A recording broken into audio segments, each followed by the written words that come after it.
इन्हीं 9 कोसों में चलते फिरते पूरा जीवन निकल गया और धाम रहा 9 कोस। हमारे संत महापुरुष बताते हैं, सदगुरुदेव बताते हैं, वो 10वां दरवाजा, उसमें प्रवेश करने के बाद आगे की यात्रा आपको करनी है। उस यात्रा तक, उस दरवाजे तक कभी पहुंच ही नहीं पाए और तब तक जीवन की शाम समाप्त हो गई। क्या पता है मौत का पैगाम कब आ जाए, जिंदगी की आखिरी शाम कब आ जाए। वो क्षण तलाश कर लो, वो पल याद कर लो जो तुम किसी और के काम आ जाए, आपका जीवन धन्य हो जाए, सार्थक हो जाए। मेरे परमात्मा के सभी भक्तों, आप यहाँ यदि अपना समय निकाल के आए हो, संतों की वाणी सुन रहे हो, तो इस वाणी को धारण करना। ऐसा नहीं कि ठीक है संत महापुरुष 3 दिन चिल्लाते रहे, 3 दिन पूरे हुए, अपने लोगों का किसी का कोई काम नहीं बंद करवाते हैं। संत पुरुष वो परमात्मा के सदगुरु के सेवक है, वो प्रतिनिधि है जो आपको समय समय पर चेताते रहते हैं। अभी हमारे महाराज जी ने कहा था, ओमानंद जी ने वृत्ति सत्य कहा कि मेरी वृत्ति बदलनी चाहिए। लाल, पीले, हरे, गुलाबी, सफेद, इन कपड़ों से कोई लेना देना नहीं। सफेद कपड़े हो या किसी और तरह के कपड़े हो या आप पैंट सूट में हो, ऐसे कितने यहाँ साधक बैठे हुए हमारे सदगुरुदेव के घर में, जिन्हें बहुत अच्छी तरह से परमात्मा का अनुभव हुआ है, भजन और साधना करते हैं, ध्यान करते हैं और गृहस्थी में रहते हुए जिनकी मनोवृत्ति बिल्कुल बदल चुकी है। ऐसे ग्रस्त महापुरुषों को भी हम धन्यवाद देते हैं कि अपनी गृहस्थी का धर्म का पालन करते हुए और परमात्मा की तरफ आगे बढ़ रहे हैं। दुनिया में आप किसी को समझ लो या न समझ लो, वो सब जानना न जानना आपका अधूरा ही रहेगा। आपने सिर्फ सदगुरुदेव को समझ लिया, सदगुरुदेव के पीछे ही परमात्मा है। आप सीधे सीधे परमात्मा से जुड़ना चाहते हो, कभी नहीं जुड़ पाओगे। कोई भी ये कहे कि परमात्मा सर्वव्यापी है, मेरे अंदर भी है, तुम्हारे अंदर भी है, मुझे क्या जरूरत है सदगुरु की? है जरूरत। अभी महाराज जी ने कहा था, उस अनंत परमात्मा को हम तक पहुंचाने का मार्ग सिर्फ सदगुरु बता सकते हैं। उस परमात्मा की तीव्र ज्वाला को, तीव्र प्रकाश को, तीव्र तेज को सदगुरुदेव अपने अंदर लेके और यथाउचित शिष्य के योग्यता के अनुसार उसे देते हैं। सीधा सीधा वो बर्दाश्त नहीं करता है। तारीफ करूं क्या सतगुरु की, वाणी में इतनी दम ही नहीं, वाणी में इतनी दम ही नहीं। महिमा को बखानों कोटि जन्म, फिर भी एक नट के योग्य।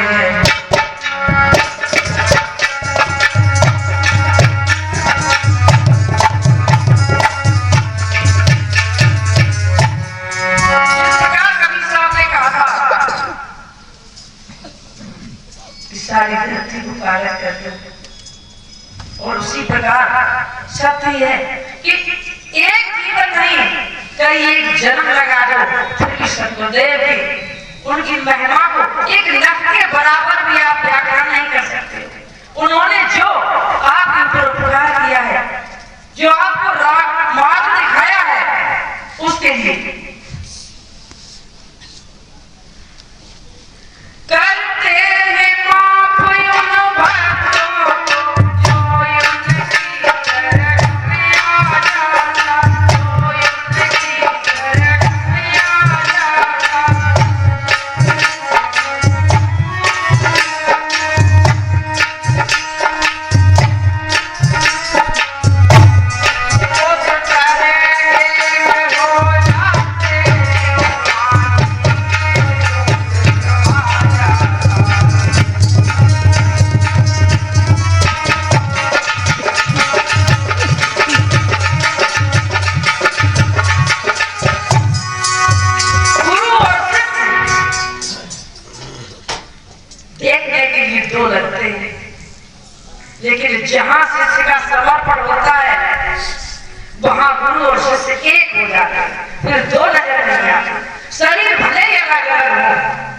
और सबसे बड़ी चीज है समर्पण। शिष्य को कभी भी अपने सदगुरु, यदि तुम्हें विश्वास है तो तुम्हें ये यकीन हो चुका है कि ये सदगुरु मेरे जीवन का कल्याण करेंगे, फिर टीका टिप्पणी किंतु परंतु ये करना छोड़ दो। फिर तो उनकी हर आज्ञा का पालन करना सीखो। समर्पण, सब कुछ अपने आप में गुरुदेव के चरणों में समर्पित कर दो। सौंप दिया इस जीवन का सब भार आपके चरणों। अब मरना जीना सब कुछ अब गुरुदेव का है, हमारा कुछ नहीं। सत्संग होने के 2 दिन पहले मौसम बहुत खराब था। महाराज जी ज्ञानदास की वाणी हमें बहुत अच्छी लगी। लोग कह रहे थे महाराज जी मौसम बहुत खराब है। इन्होंने कहा मेरा काम है वो हम कर रहे हैं, और मौसम का ये डिपार्टमेंट तो गुरुदेव का है, वो जाना। हम तो उनके अधीन हैं, अपनी सेवा कर रहे हैं। उन्हें पसंद है तो सत्संग अच्छी तरह होगा, और परमात्मा की गुरुदेव की ऐसी कोई इच्छा है, मौसम खराब है, बारिश आंधी तूफान है, इसमें हम क्या कर सकते हैं? हमने तो अपने आप गुरुदेव के चरणों में सौंप दिया है। अब हम जो भक्त अपने आप को समर्पित कर देते हैं, उन भक्तों के लिए उनकी जीवन की नैया बागडोर सद्गुरुदेव अपने हाथ में ले लेते हैं, परमात्मा अपने हाथ में ले लेता है, और उसी तरह से वो सब कुछ चलता है।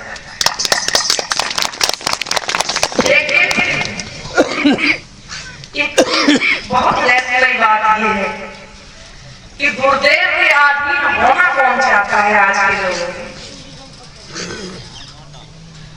किसी देवी देवता की पूजा करना सबसे आसान, वहां उधर से कोई प्रतिक्रिया हो रही या नहीं हो रही कोई मतलब नहीं। मंदिर में गए, अपनी लंबी सी लिस्ट सौंप देवी देवता को बुला दी और कह दिया महाराज ये कर देना, रामचंद्र जी कर देना, कृष्ण जी कर देना। अब वहां उधर से तो कुछ है ही नहीं कि नहीं आपको गलत रास्ते पर नहीं चलना है, आज से झूठ नहीं बोलना है, या कोई व्यभिचार नहीं करना है, किसी का धन लेके उसको हड़पना नहीं है, इस तरह का कोई कहना नहीं। लेकिन सदगुरु आपको जरूर टोकेंगे। वो चाहेंगे कि मेरा भक्त दुनिया का एक बहुत अच्छा इंसान बन जाएगा, जो मेरी शरण में आया है, कम से कम इसका तो सुधार हो ही जाए। इसलिए हम डरते रहते हैं संतों की शरण में जाने के लिए। ऐसे कितने लोग हैं जिनकी बातें आती हैं कि महाराज जी सत्संग को सुनना चाहते थे, लेकिन वहां ऐसा तो नहीं है, हम थोड़ी तम्बाकू खा लेते हैं और मेरी तम्बाकू छुटवा दी गई तो हमारा जाना बेकार हुआ, हम इसलिए जाना नहीं चाहते। उनसे कहा ठीक है तम्बाकू खाते रहना, लेकिन आना।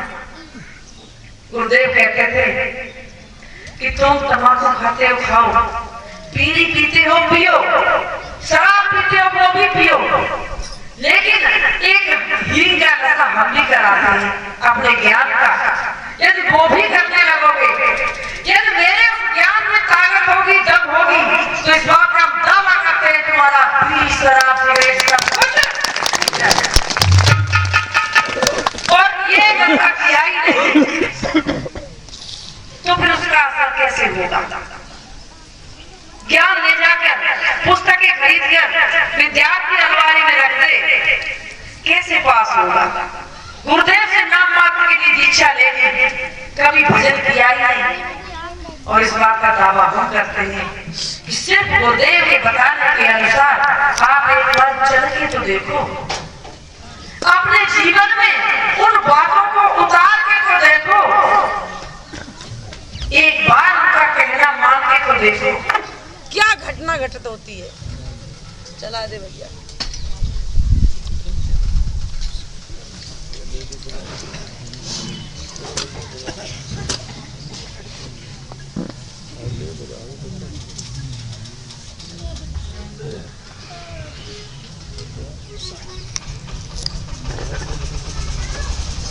लाइट चली, लाइट चली तो चला तो फायदा है।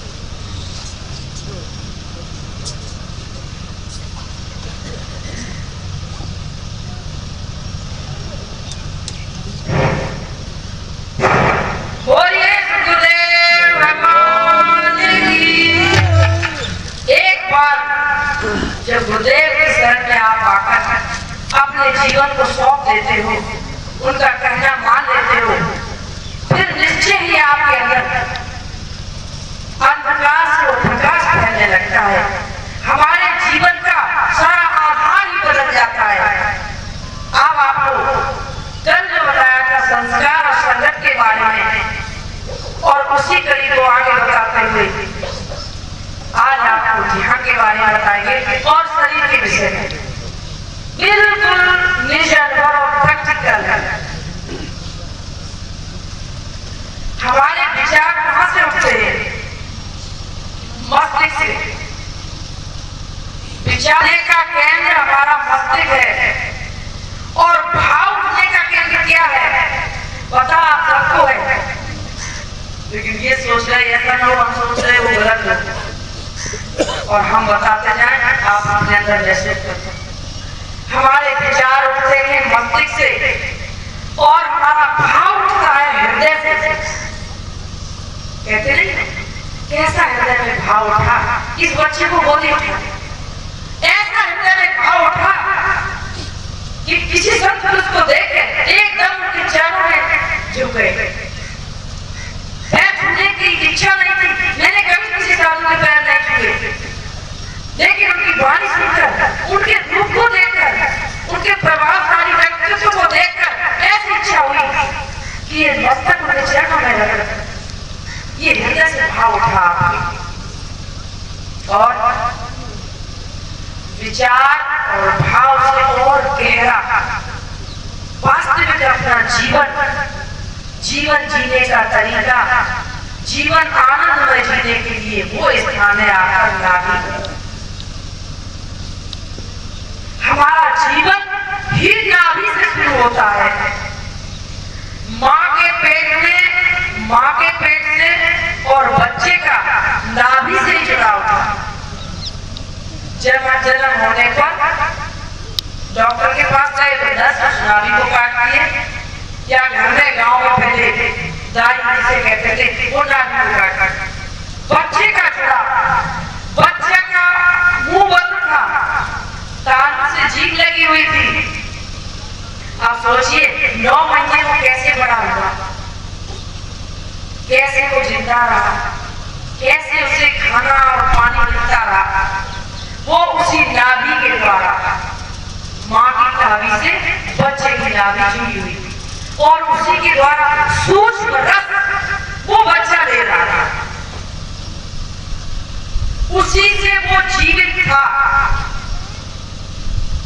आपने वेद शास्त्र में पढ़ा होगा कि रावण भी अपनी नाभि को संभाले रहता था, और जिस क्षण राम ने उसकी नाभि में बाण मारे, वहां एक तरह से अग्नि जल गई और उसका ध्यान वहां से हटा, और वैसे रावण की मृत्यु हुई। हमारे जीवन का केंद्र, हमारा जीवन पूरा नाभि से संभला हुआ है। नाभि वो केंद्र है जहां से आप अपने कैसे भी विचारों को कभी प्रैक्टिकल करके देखो। गुरुदेव स्वामी श्यामदास जी महाराज के पास मन को रोकने की, परमात्मा को प्राप्त करने की, अपनी चित्त वृत्तियों को रोकने की 114 इकाइयां आई थी। उनके गुरुदेव स्वामी प्रियादास जी चित्रकूट वाले एक गुफा में रहते थे, बिल्कुल नगरी से, न कोई खाना, न कोई वस्त्र, न उनकी गुफा में कुछ भी था। क्या कैसे जिंदा रहते थे, क्या करते थे, कोई पता नहीं। और उन्होंने अपने जीवन में सिर्फ एक बात बनाई गुरुदेव जी, और उन्होंने एक रात में उस सारी क्रियाओं को बता दिया। गुरुदेव ने ये भी कहा, कहते थे कि महाराज जी देख ले कि नहीं ये मेरा आशीर्वाद है, ये सारी याद रहेगी, और उनको एक एक क्रिया को प्रैक्टिकल करना, रिसर्च करना। वो एकांत में गुरुदेव ने खड़गपुर वाले आश्रम पर 9 महीने कमरे में बंद होंगे उन क्रियाओं को सिद्ध किया, रिसर्च किया। उन क्रियाओं का मतलब है हर व्यक्ति कहता है कि हमारे एक भाई हैं जिनकी रीढ़ की हड्डी में परेशानी है, वो आसन लगा के बैठ नहीं सकते ज्यादा देर। अब यदि कोई कहे या हम डेढ़ को सीधा करके 3 घंटे आसन लगा के बैठे और उनके शरीर में एक परेशानी है, वो बैठ नहीं सकते, तो क्या वो वजन नहीं करते? अरे उनके लिए दूसरा मार्ग लगा दो।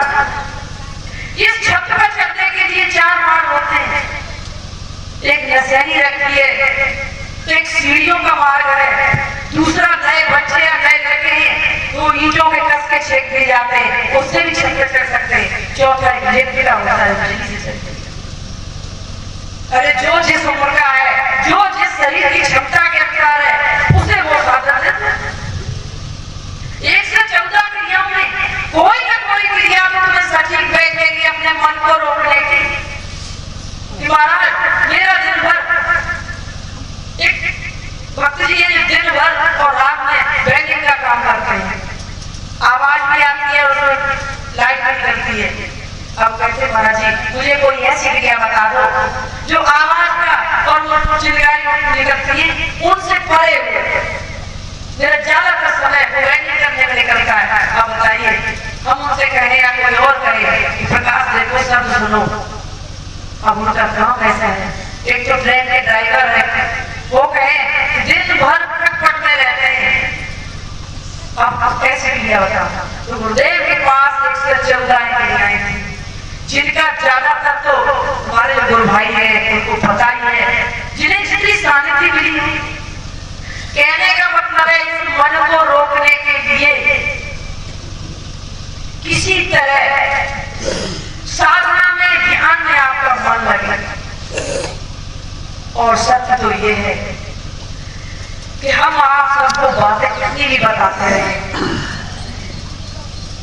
एक राज दरबार में जो उनके कुल गुरु थे, कृष्ण थे, लेकिन वो ज्ञान देते थे और राजा का पुत्र मृत्यु को प्राप्त हो गया। बहुत बड़ी बड़ी बातें सुनाते थे, वैराग्य की बातें, ज्ञान की बातें, परम धाम की बातें करे राजा। पुत्र की प्राप्ति होती है, विनाश होता है, आना जाना संसार का नियम है, क्यों परेशान होते हो? लेकिन अंदर हृदय में धारण करना हर किसी की बात है। कुछ समय बाद उन पुरोहित जी का एक बकरा जो पाले थे वो मर गया। अब वो उसकी वजह से सर पटक पटक के रो रहे। सभी लोग देखने गए, राजन में गए और कहा कि आप उस दिन हमें तो बड़ी ज्ञान की बातें सुना रहे थे और आपका क्या ये हाल है? कि राजन ये बातें सिर्फ बताने के लिए होती है, अपने लिए नहीं है। तुम्हें क्या पता है कि मुझ पे क्या बीत रही है? और सत्य यही है, हम ज्ञान बताते हैं आपको, लेकिन जब जैसा मौका आपको पड़ेगा आप ज्ञान को भूल जाओगे, वो बातें भूल जाओगे। लेकिन किसी पहुंचे हुए सदगुरु के द्वारा आपको वो मार्ग बताया और उन्होंने ध्यान करवाया, साधना करवाई, उन क्रियाओं को अच्छी तरह आपने सिद्ध किया, तो वो चीज आप कभी अपने जीवन में भूल नहीं सकते हो। तब बिल्कुल भी प्रैक्टिकल, और प्रैक्टिकल होता है जिस चीज को आपने, अरे छोटे छोटे बच्चों से हम कहते हैं कि कागज की नाव पानी में तैरती है, बच्चा कहता है कैसे? कि चलो हम दिखाएं। कागज की नाव को बनाया, पानी में तैराया, तैर गए। अब उस बच्चे को जीवन भर ये प्रैक्टिकल कभी नहीं मिल सकता है। फिर कितने भी लोग कहें कि ऐसा नहीं होता है, तो कहेगा नहीं। 1 लाख आदमी भी मना करे वो कहेगा नहीं। मैंने इस चीज का प्रैक्टिकल किया, अपनी आंख से देखा है, अनुभव किया है, और वो अनुभव आपको अपने शरीर के द्वारा करना है। मेरा शरीर संसार की ऐसी एक अद्भुत कला है, परमात्मा की दी हुई एक ऐसी रचना है, एक ऐसा सिस्टम है, भौतिक, आध्यात्मिक, विज्ञान, ज्ञान सब कुछ इसी से निकलता है। आज आपको लैपटॉप, कंप्यूटर, फोन इत्यादि अच्छे उपकरण लग रहे हैं, इनकी आप तारीफ करते हो, लेकिन कभी सोचा इनको बनाने वाला एक इंसान है, उसके दिमाग से ये चीजें निकली है। अब बताइए वो लैपटॉप कंप्यूटर वो बड़े हैं, इसको बनाने वाला ये इंसान और इंसान को बनाने वाले वो परमात्मा। शरीर की विज्ञान को आपने समझ लिया तो वो हो गया आपका प्रैक्टिकल। दुनिया में तब आप किसी की बात मानोगे कि हमें किसने क्या बताया, तो जिसे अपने जीवन में सदगुरु की प्राप्ति हो गई। सदगुरुदेव भी कैसे, कवि साहब ने कहा है कि ऐसे गुरु मत करो भंग मत करो मंत्र सिखलावे, और जब कंठ रोके तो मंत्र कछु काम नहीं। गुरु करने ऐसा भंग सदा रहे संग, लोग जो चौथा दर्शावे। भृंगी कीट का नाम सुना होगा आपने। संसार में हर जीव के साथ नर और मादा है, हर जात में हर प्रजात में 84 लाख योनियों में, लेकिन भृंगी कीट एक ऐसा है जिसमें नर मादा नहीं है। वो किसी भी अपने समान मतलब जिनको वो उठा के ला सकते हैं, ऐसा नहीं वो हाथी को उठा के लाए या घोड़े को उठा लाए, वो छोटे मोटे जीव को किसी को भी, किसी भी कीड़े को, झींगुर को, पतंगे को, किसी को लेके और अपनी